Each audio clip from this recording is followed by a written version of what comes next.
ഉമ്മ പുറത്തേക്ക് ഇറങ്ങുമ്പോൾ ആൾക്കാരൊക്കെ ഉമ്മനെ സെൽഫി എടുക്കാൻ ഉമ്മ വിചാരിക്കും ഇത് എന്തൊക്കെ. അതായത് ഉമ്മാക്ക് അറിയൂല ഉമ്മ എന്താണ് ആയി തീർന്നതെന്ന് ഉമ്മാക്ക് അറിയൂല. ഉമ്മ അന്നൊരു ഒരു ഇന്റർവ്യൂ വൈറലായി കഴിഞ്ഞപ്പോ ഫുള്ള് സെൽഫി ആയിരുന്നു. ഉമ്മന്റെ അടുത്ത് തന്നെ സെൽഫി. വാപ്പ വരെ എങ്ങനെ ആലോചിക്കുന്നത് എന്തപ്പോ സംഭവം. അല്ലെ എവിടുന്ന് കിട്ടുന്ന ഈ തഗ് മറുപടികളൊക്കെ എനിക്ക് സത്യമായിട്ട് ഭയങ്കര അത്ഭുതം തോന്നി.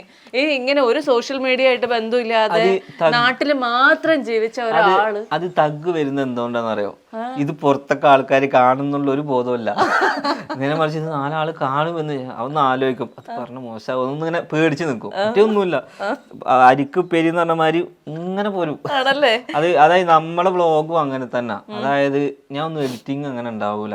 ഞങ്ങളുടെ ഡ്രസ്സിങ് ആണെന്നുണ്ടെങ്കിൽ എന്ത് ഡ്രസ്സാണെങ്കിൽ അതിലിങ്ങനെ വ്ളോഗ് ഇങ്ങനെ പോയിക്കൊണ്ടിരിക്കും.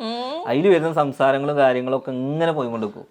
എന്തായിരിക്കും നൗഫലിന്റെ യൂട്യൂബ് ചാനലുകളെ ഇങ്ങനെ ഭയങ്കര അതിന്റെ ഒരു വിജയ രഹസ്യം എന്താണ്? വിജയ രഹസ്യം എന്താണെന്ന് വെച്ചാൽ ഡെയിലി കണ്ടന്റ്സ് ഇടും. ഇപ്പം നമ്മുടെ ഇടങ്ങേറാണെന്നുണ്ടെങ്കിലും നമ്മളെപ്പോഴും ഒരു മനുഷ്യൻ്റെ പോസിറ്റീവ് മാത്രം നമ്മൾ ഇപ്പം ഇന്ത്യ ആണെന്നുണ്ടെങ്കിലും ഇപ്പം വീണയുടെ ആണെന്നുണ്ടെങ്കിലും നമ്മളെല്ലാവരും ഇഷ്ടപ്പെടുന്നത് നമ്മുടെ പോസിറ്റീവ് മാത്രം ആളുകൾ കേൾക്കാൻ വേണ്ടിയിട്ടാണ്. സത്യത്തിൽ അങ്ങനെയല്ല. നമുക്ക് എന്തെങ്കിലും നെഗറ്റീവ് ഉണ്ടെന്നുണ്ടെങ്കിൽ അതും നമ്മൾ പറയാൻ ശ്രമിക്കണം.